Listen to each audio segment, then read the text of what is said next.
Hey everyone, welcome back to the Aether Hub. I'm Carolyn Page, bringing you the lore of Magic the Gathering, the greatest game known to man, beast, or planeswalker.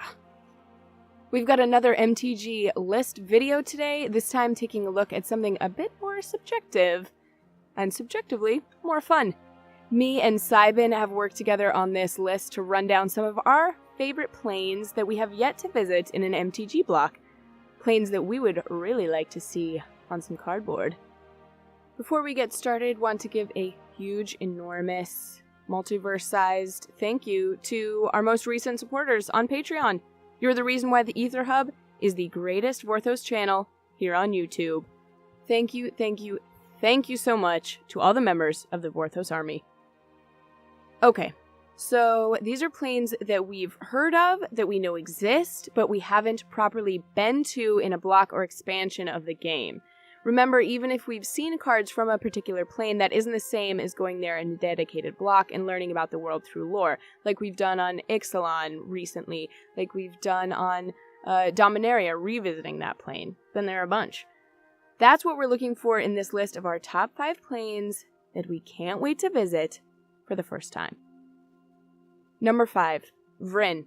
A plane we actually have a lot of context for and have seen quite a bit of, but still haven't properly visited, is Vryn. You may remember Vryn from the last course set before they returned with M19. Vryn is the home plane of Jace Beleren, the blue-aligned telepathic planeswalker of the Gatewatch, and of course we visited this plane in his origins. But funnily enough, this wasn't the first time we heard of Vryn as a plane. As you'll see with most of the planes in this video, we actually got our first taste of this world in a Plains Chase, as it appeared on the Plains Chase set specific cards, Trail of the Mage Rings. Story-wise, Vryn is a little less exciting for me because it's a very similar feel to a world like Kaladesh. Of course, Kaladesh is Chandra Nalar's home plane, and we did visit it in the Kaladesh block proper, so who knows. Maybe that set the precedent. Anyway, it's a plane ruled by the elite who have complete control over mana that's funneled through the mage rings and collected for their benefit. Of course, this leaves a vast majority with very little, living in slums and slaving away for a living. This was Jace's family. With this type of system, you inevitably see an uprising, and much like the Aether Revolt on Kaladesh, Vryn has the beginnings of a rebellion in its hands. Although similar, I would love to see the homeworld of Jace, to see how the man with such a forgetful memory comes to terms with his true past. Can't be easy. He had a really rough time of it. And he made some interesting relationship decisions then. I think for a mind mage, he should probably really see a therapist. Anyways. Number 4, Regatta. Now this is a plane with a lot of potential and speculation, even though we have seen quite a bit of it in MTG's story. Most of you recognize Regatta as a plane heavily associated with Chandra Nalar, some of you mistaking this plane for her home. While she has spent a lot of time on Regatta, that honor goes to Kaladesh, though Regatta isn't without its intrigue. While it was spotlighted heavily in Chandra's origins and development as a character, visiting, studying, and eventually leading a sect of pyromancer who made this plane their home in an area known as the Carol Keep. It also had regions mentioned in Plane Chase as well as the novel The Purifying Fire, so a lot of information to pull from here, but we still haven't seen a full set of cards on this plane.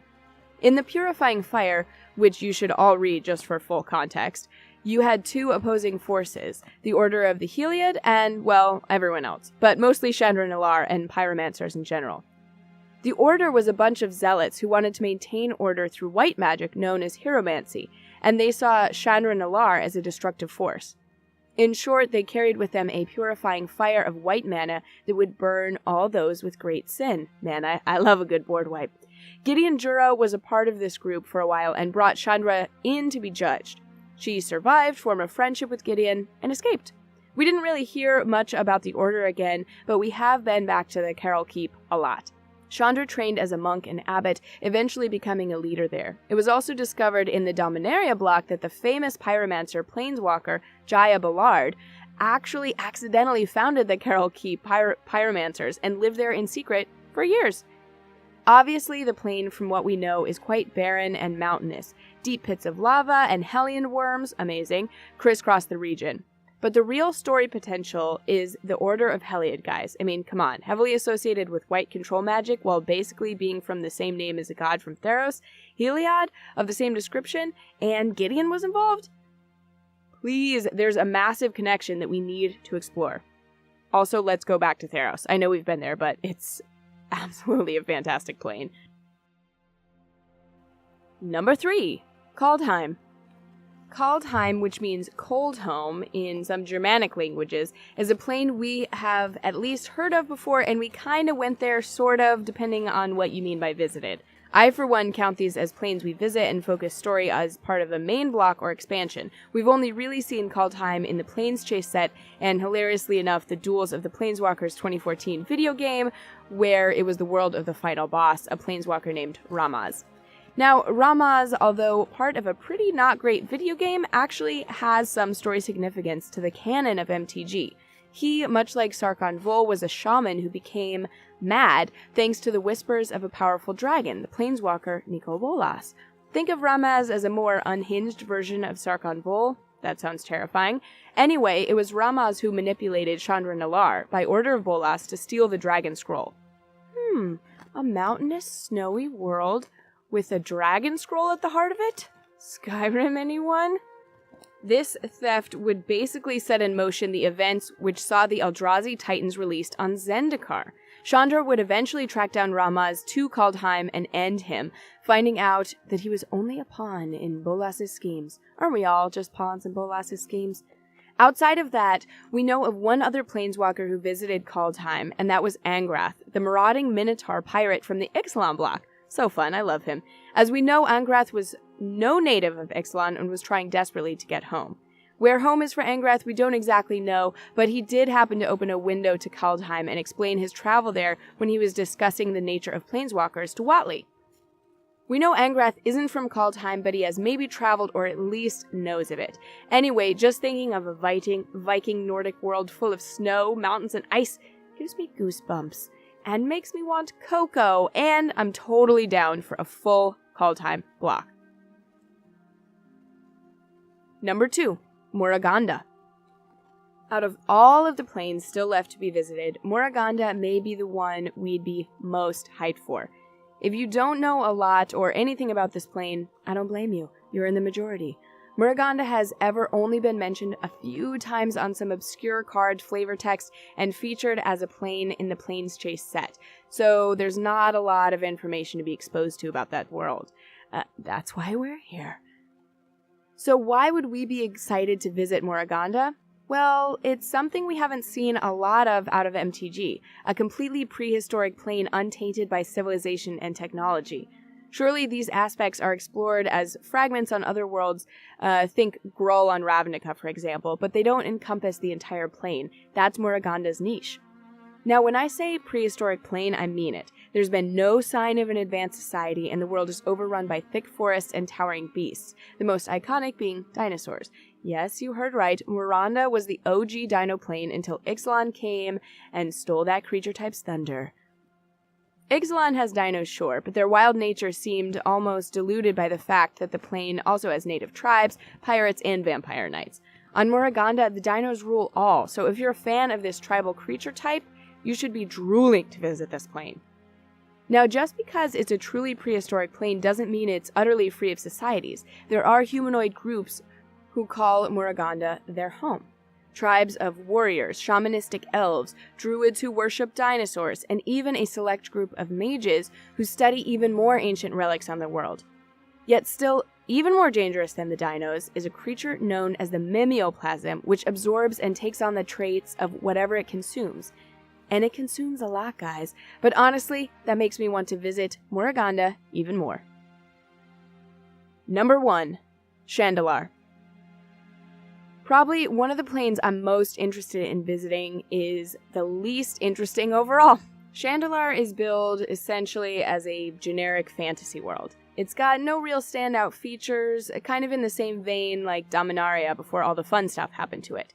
This is why Chandal is the environment for a lot of the older Magic core sets. It's very basic terrain.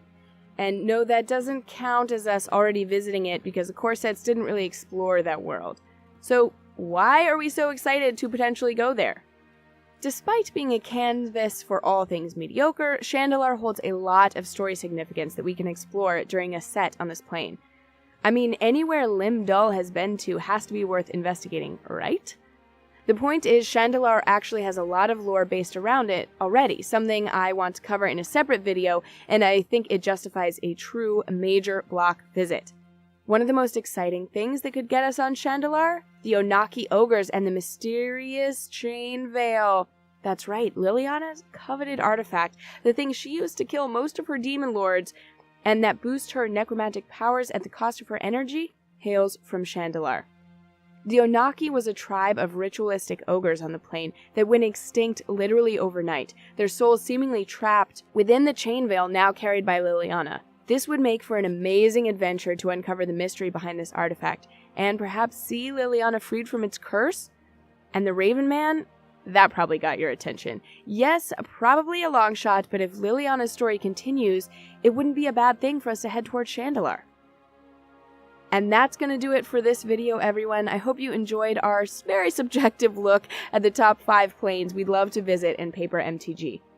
We may not know a whole lot about some of these planes, but we know enough to tantalize us, and we want to sling some spells on these worlds! Also, a Raven Man card? Planeswalker card? Ooh, I want a new one. I am 100% positive we have left off some planes that you would all like to visit. Let us know. Give us a comment below. And as always, I just want to end this video again with a sincere thank you to the supporters in our Vorthos army on Patreon. A huge thank you goes out to some of our newest members, Rob Allen, Michael Weber, and Anton Thorne. Thank you all so much for your support. Remember, you too can get all the exclusive benefits of the Vorthos army by clicking the link to our Patreon and joining today. Again, that link is in the description below. Thank you so much for listening and watching. You can support the channel for free by giving this video a like and sharing it across your own multiverse, especially on Reddit, which goes a long way for us. Remember to check out our audio podcast linked below to catch audio versions of our videos, perfect for those long commutes. Thank you so much for joining in. I'm Carolyn Page for the Aether Hub, and we'll see you next time.